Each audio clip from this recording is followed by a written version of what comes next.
Mesdames et messieurs, bonjour et bienvenue à votre minute d'information. Accident à Douala, Longbesu impliquant Simbo Kalala. Un accident est survenu hier à Longbesu lorsque le véhicule de l'humoriste camerounais Simbo Kalala a percuté deux femmes qui exerçaient leur commerce en bordure de route. Les deux victimes grièvement blessées ont été immédiatement évacuées vers un centre de santé de la zone.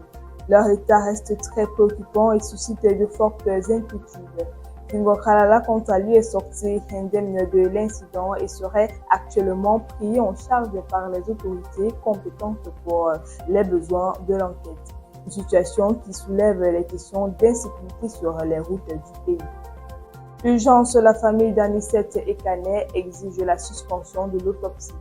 Tension autour du dossier Ekane, la famille du leader politique camerounais demande officiellement l'arrêt immédiat de l'autopsie programmée pour ce mercredi 3 décembre 2025. Sa sœur cadette Désirée Ekane affirme publiquement que son frère a été enlevé, séquestré puis assassiné.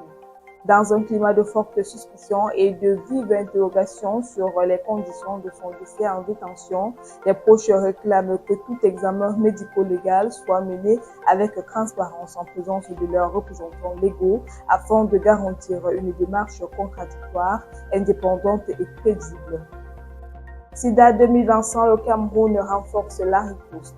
Le Cameroun poursuit sa lutte acharnée contre le VIH-Sida avec des avancées notables révélées lors de la célébration officielle de la Journée mondiale de lutte contre le Sida, présidée le 1er décembre 2025 par le ministre de la Santé.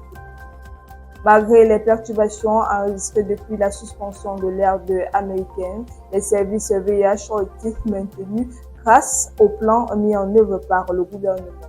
Les indicateurs sont encourageants, ainsi les autorités appellent désormais à redoubler de solidarité, de financement et de mobilisation pour préserver ces acquis et construire une riposte plus résiliente. FECAFOOT, nouveau souffle pour les Lions indomptables.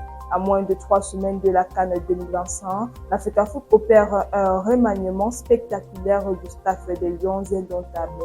Samuel Eto'o, fraîchement réélu président, met fin au mandat de Marc Brice, décidant de réorganiser complètement l'encadrement technique, administratif et médical. L'objectif est de redynamiser l'équipe et assurer une participation optimale à la CAN Total Énergie Maroc 2025, tout en considérant la discipline et la cohésion au sein de la sélection nationale. Les yeux de tout un pays sont désormais tournés vers ce nouveau chapitre des Lions indomptables, à quelques jours seulement du coup d'envoi de la compétition africaine. Ainsi va votre actualité ce matin. Merci de nous avoir suivis jusqu'au bout.